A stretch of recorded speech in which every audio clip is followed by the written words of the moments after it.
আলাইকুম এভরিওয়ান। এই যে দেখতে পাচ্ছ 400 টাকা, এই 400 টাকা কিন্তু আমাদের এই 4 ভাই বোনের ঈদের সালামির টাকা দিয়ে আমরা ডিসাইড করি যে আমরা চিকেন চাপ আর নান রুটি খাবো।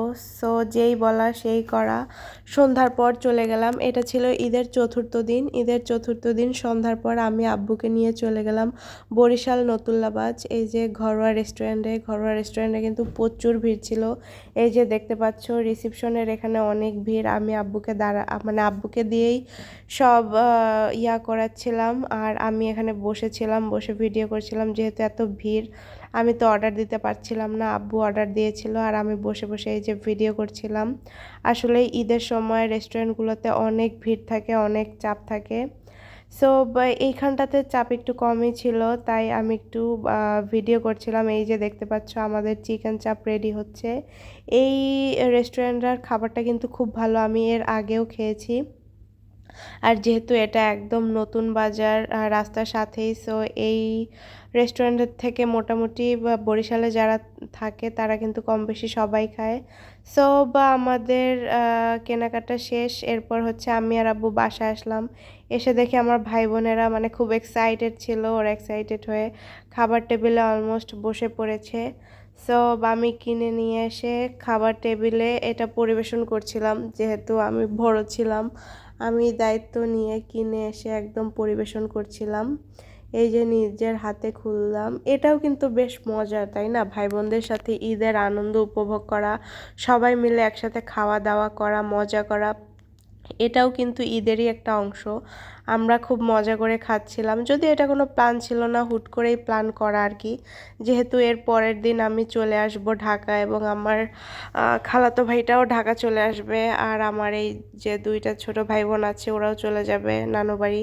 আমাদের আবার সেই হয়তো কোরবানিতে দেখা হবে, তাই আমরা হুট করে প্ল্যান করি যে আমরা ঈদের সালামি দিয়ে সবাই 100 টাকা দিব। এরপর হচ্ছে আমরা ফার্স্টে প্ল্যান করেছিলাম ফুচকা খাবো, দই ফুচকা, বাট দই ফুচকার প্ল্যানটা ক্যান্সেল করে আমরা এই যে চিকেন চাপ আর নান রুটি আনি।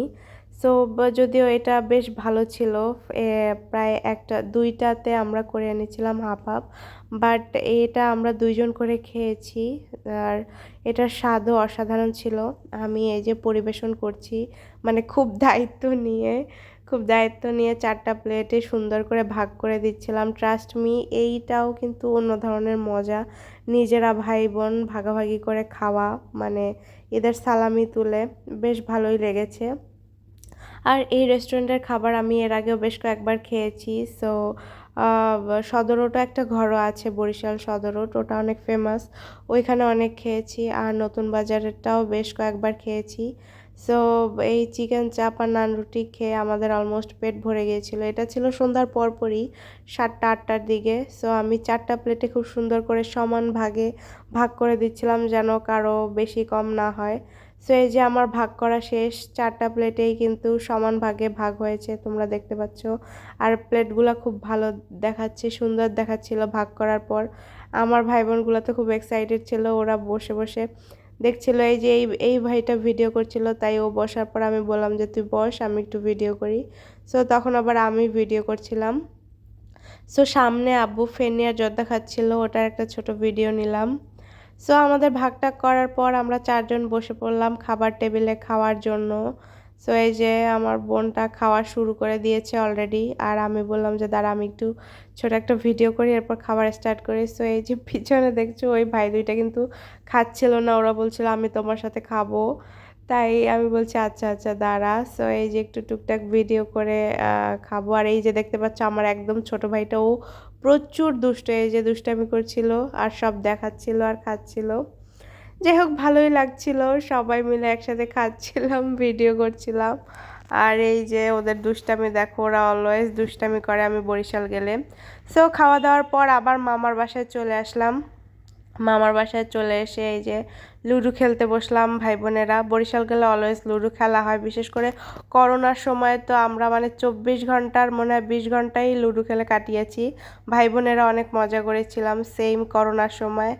সো এই যে আমার দেখো দুষ্ট ভাই বোনেরা কী করতেছিল, আমি বলছিলাম যে এই ভিডিও কিন্তু আমি আপলোড করব, সো মজা করিস না। আমার বোনটার কাহিনী দেখো আমি কি আর ভয়েস দেব, ওর এইগুলো দেখে আমার নিজেরই অনেক হাসি পাচ্ছে। আমি তো হাসি আটকাতেই পারছিলাম না। ওরা তো মজা করছিল ভিডিও করে দেখে। যাই হোক, অনেক মজা করলাম এই ঈদের 4-5টা দিন। ভালোই লাগলো, বেশ কয়েকটা দিন সময় কাটালাম। সো খেলা টেলার পর সবাই আবার ফোন নিয়ে বসলাম, মানে এই জেনারেশনের যে কাজ, অলওয়েজ ফোন ঘাটা। সো এই যে সবাই ফোন দেখতে বসলাম। তারপরে রাত 11টার দিকে আবার এই যে আম্মু মজার খাবার রান্না করেছে। এটা ছিল রুই মাছ। তো আমার ছোট খালামণিরা আমাদের বাসায় যদিও দুপুরে খেয়েছিল। আর এখানে ছিল হচ্ছে লাউ শাক আর ছিল হচ্ছে কলই শাকটা কিন্তু আমার অনেক পছন্দের। এই যে কলই শাক রান্না করেছিল আম্মু, এটা ছিল। খালামণি আঙ্কেল আর ভাই দুপুরে আমাদের বাসায় খেয়েছিল, আবার রাতেও খেয়েছিল। যেহেতু কালকে ওরা চলে যাবে, আমিও চলে যাব, আমরা সবাই একসাথে খাবার দাবার করছিলাম। সো খাওয়া দাওয়া শেষে আমি একটা ছোট ক্লিপ নিচ্ছিলাম, এটা যদিও দিনে নেওয়া, তাই আমি এটা লাস্টে লাগিয়ে নিই। তো যাই হোক, এই যে ঈদের 4-5টা দিন আমার বেশ ভালোই কেটেছে। ফ্যামিলির সাথে অনেক সময় কাটিয়েছি, ছোট ভাই বোনদের সাথে অনেক আনন্দের মুহূর্ত কাটিয়েছি। আই হোপ তোমাদের ঈদও অনেক ভালো কেটেছে। যাই হোক, সবাই ভালো থাকবেন। আল্লাহ হাফেজ, বাই বাই, টাটা, সবাই ভালো থাকবেন।